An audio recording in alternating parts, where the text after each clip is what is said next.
the villain in this entire story is not Blake Lively, it's not Justin Baldoni, but it is Ryan Reynolds. Ryan started the fire! More and more like Ryan Reynolds is the villain of the story. Just like I said, I think it was on Thursday of my Daily Dose of Donna podcast, I called it, Is Ryan Reynolds the Real Villain? And since then, it seems to be like this is the theory that most people are taking off on. Candace Owens, who has over 5 million followers on Instagram, like her or don't like her, she is going off on this theory, and she seems to really be diving deep into why she believes Ryan Reynolds is the villain in the story. Now the Blake and Justin thing, I'm all over it. I love listening to it. I just think she's f***ed. I just really do. You do. Blake Lively, a Hollywood sweetheart, may be facing one of the most challenging chapters of her career. The ongoing controversy surrounding her allegations against Justin Baldoni has taken an unexpected turn, fueled by none other than Candace Owens. Known for her bold and unfiltered opinions, Candace has weighed in on the drama, leaving many stunned, including Blake's husband, Ryan Reynolds. Her perspective has added a surprising layer to an already tangled narrative. So, what exactly did Candace say?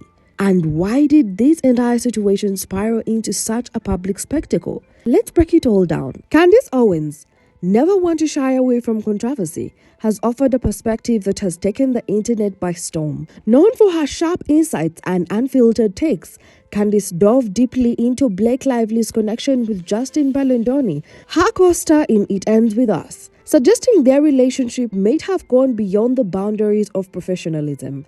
Candace urged that the roles they portrayed as on-screen love interests blur the lines between fiction and reality, potentially fostering an emotional bond that extended beyond their work on set. This possibility, she suggested, may have laid the groundwork for the current allegations. So I decided to take some time to actually deeply read through Justin Baldoni's lawsuit against Blake Lively and Ryan Reynolds. And it just further cemented everything that I had found out, and realizing that everything we're reading, it's not a lawsuit. I want to get to that. We are not observing publicly back and forth a lawsuit. What we are observing is essentially a ticking time bomb, a timer on Ryan Reynolds' ego. This is the entire thing is being driven by Ryan Reynolds. This is not even, before I was like, this is like Blake Lively trying to Me Too. My viewpoint is Blake Lively has nothing to do with what is happening. Her husband has come undone. And there's so much that I want to say here because I'm very disturbed by it. Like, first and foremost, what's now becoming very clear to me is that Blake Lively developed some feelings for Justin Baldoni on set. Has happened to her. She has, been in love with Penn Badgley from, Gossip Girl, then she got with Ryan Reynolds. All these people, they're on set, and their job is to sell that they're falling in love. And a lot of times, as we see with actors and actresses, it actually happens. And there's no question in my mind that Blake Lively caught real feelings for Justin Baldoni. That comes across when you read his filings and you see how easily he disputes all of her narratives. And the thing is why I say this is not a real lawsuit, and Ryan Reynolds knows this, is because he's got everything on camera. Okay. Candace's analysis didn't stop there. She pointed to specific behaviors by Blake that, in her view, directly contradicted the claims of harassment. For example, Candace highlighted reports of Blake inviting Justin to her penthouse, an environment that implies a level of comfort and trust, and even allowing him to hold her child, an act that suggests personal closeness and familiarity. To Candace, such actions stand in stark contrast to the narrative of discomfort that Blake later presented. Candace questioned whether these gestures of intimacy and trust could coexist with Blake's claims, framing this contradiction as a key inconsistency that undermines the credibility of her accusations. It's bad. So that's my opinion. This was a Blake Lively feeling something for Justin Baldoni, and what we are just watching right now is a husband who is using litigation abuse to get back at his wife and to get back at the guy who he thought he was going to just A-list out of Hollywood.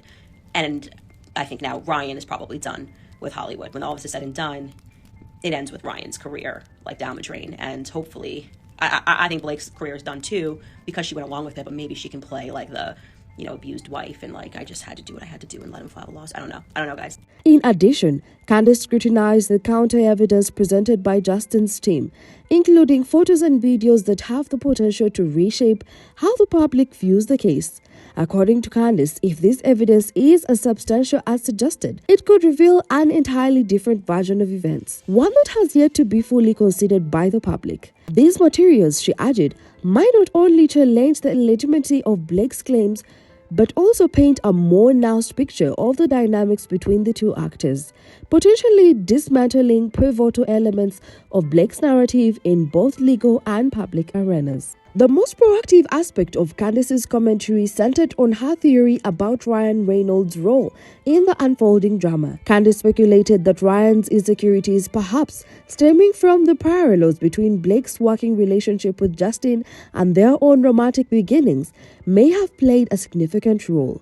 Who wrote to me said that they worked on the set of It Ends With Us, okay? And that the villain in this entire story is not Blake Lively, it's not Justin Baldoni, but it is Ryan Reynolds. Ryan started the fire! And now look at him and I just go, how did I not see? Look, he puts Botox in his forehead. Of course, he's a madman. Of course. Obviously. So essentially what they said is this is what happened. They said that you have on set these things that are called dailies, which is essentially all of the footage that was shot in one day. They said one day, Ryan Reynolds comes to set. This is the backstory. Comes to set, reviews the dailies, the raw footage, whatever that was shot today, reviews the script, and then he goes into his trailer, allegedly. Don't gag order or sue me, Ryan Reynolds. Okay, I don't want to be involved in all the drama. I'm just telling my audience what I was told. He goes into Blake Lively's trailer and they have an argument. All the production assistants overheard the argument, okay? Now, what was at the root of that argument? We don't know, but we can assume it had something to do with what he saw in these dailies, what he read in the script. Who even knows what led him to even visit on this day? And the person says that from that day forward, he started involving himself, that he basically became a chaperone for her on set. He was there basically every day involved in the projects, wanting to rewrite lines, and suddenly Ryan Reynolds was trying to wrangle this project from Justin Baldoni. Rather than addressing his concerns directly, Candace suggested that Ryan may have acted out of jealousy or fear of losing control. These protective instincts or personal insecurities, she argued, may have unintentionally intensified the situation, dragging Justin further into a maelstrom of allegations and media scrutiny.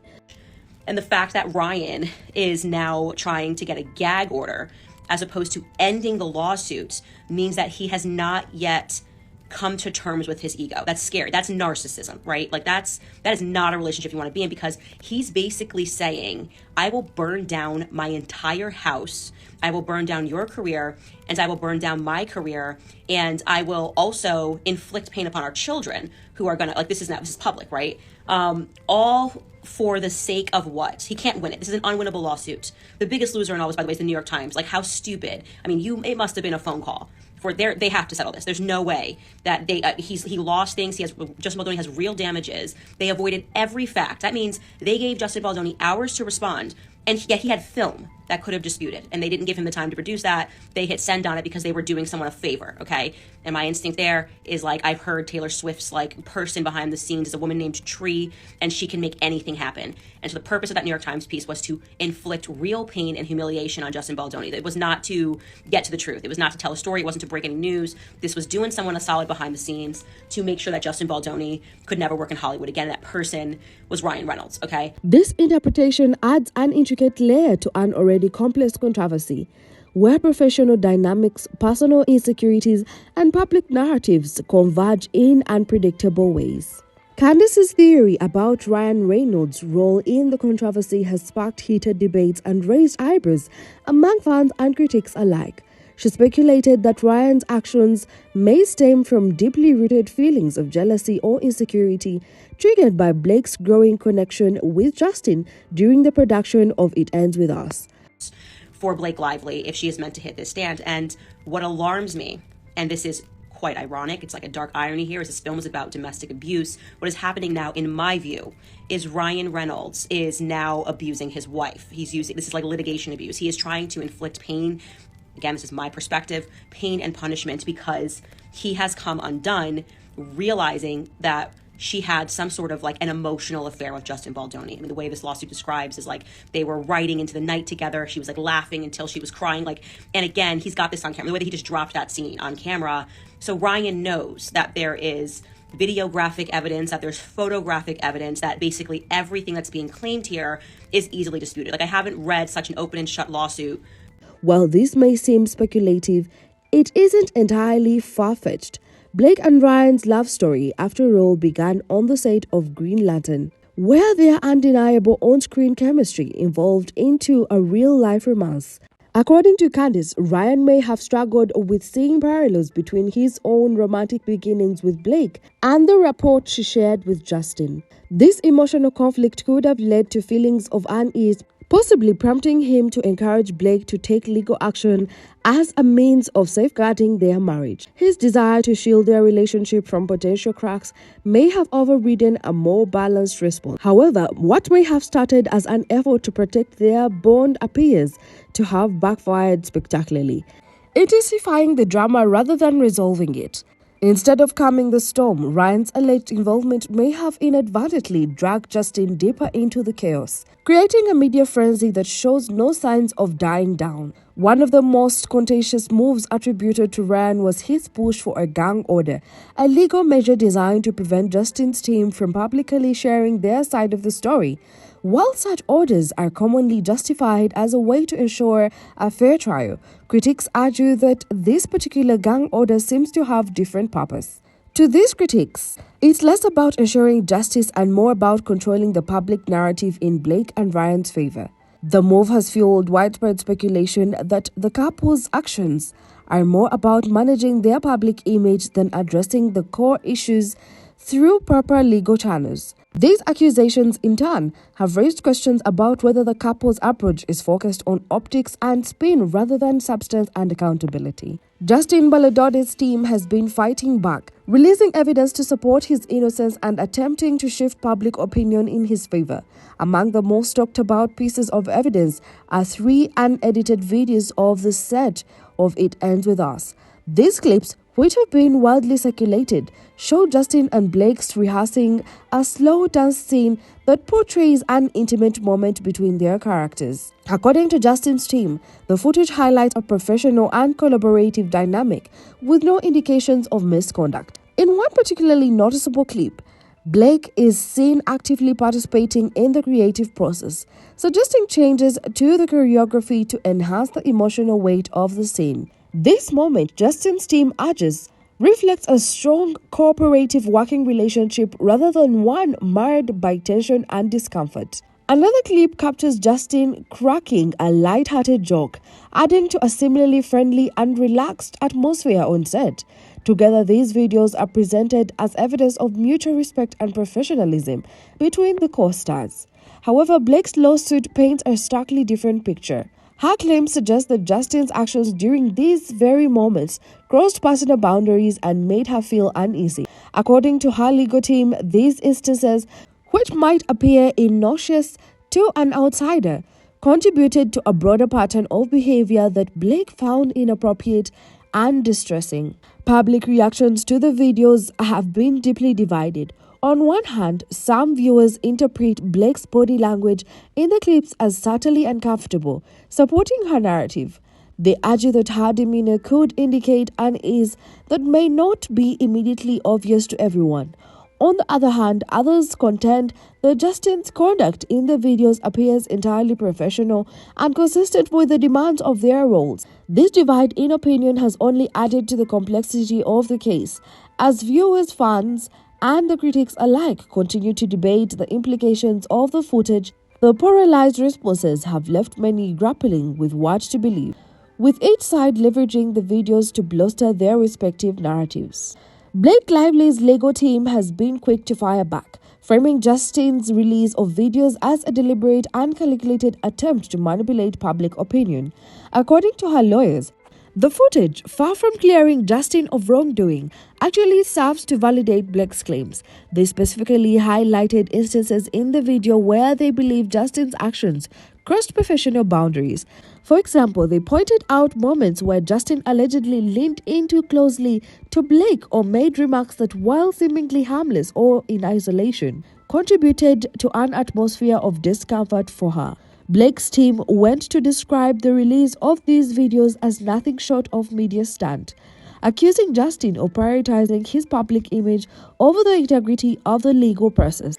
They argued that his decision to share these clips publicly was a strategic move to rally public support and discredit Blake's account before the case could be properly examined in court. As a response to this, Blake's legal team has formally requested a stricter gang order aimed at preventing further evidence or details from being shared with the media. From their perspective, this measure is essential to ensure a fair trial, free from the influence of public opinion and media spectacle. By portraying Justin's actions as an attempt to sidestep legal protocol and sway public sentiment, Blake's team has doubled down on their commitment to keeping the focus on the case on the courtroom rather than the court of public opinion. For Justin Baldoni, sharing the videos was a strategic and, in his view, necessary move to combat what he perceives as damaging and baseless allegations.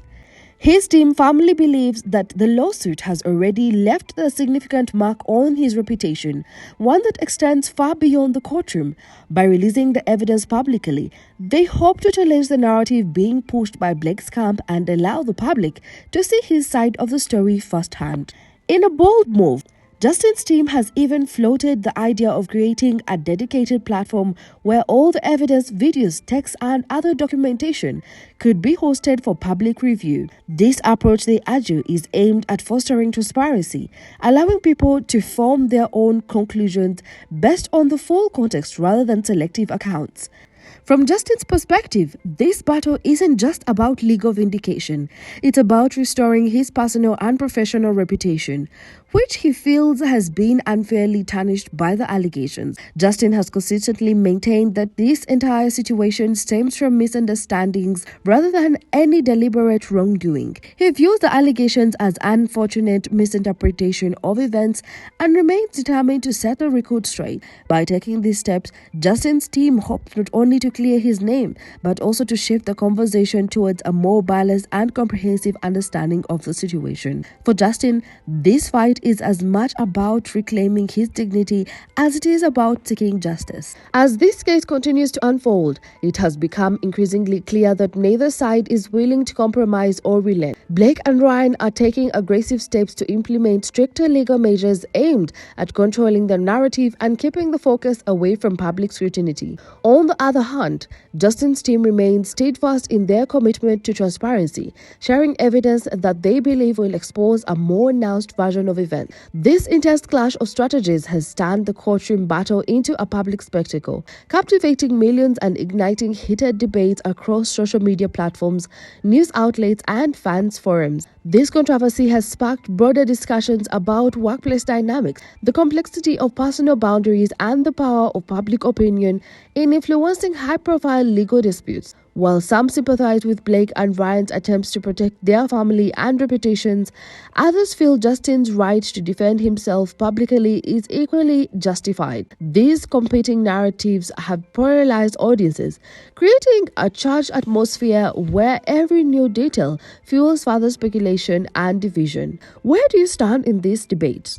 Do you find yourself aligning with Blake's perspective, or do you believe Justin's actions have been unfairly misconstrued? Join the discussion and share your thoughts in the comments below. This scandal is far from reaching its conclusion, and your voice could play a part in shaping the ongoing conversation around this gripping Hollywood drama.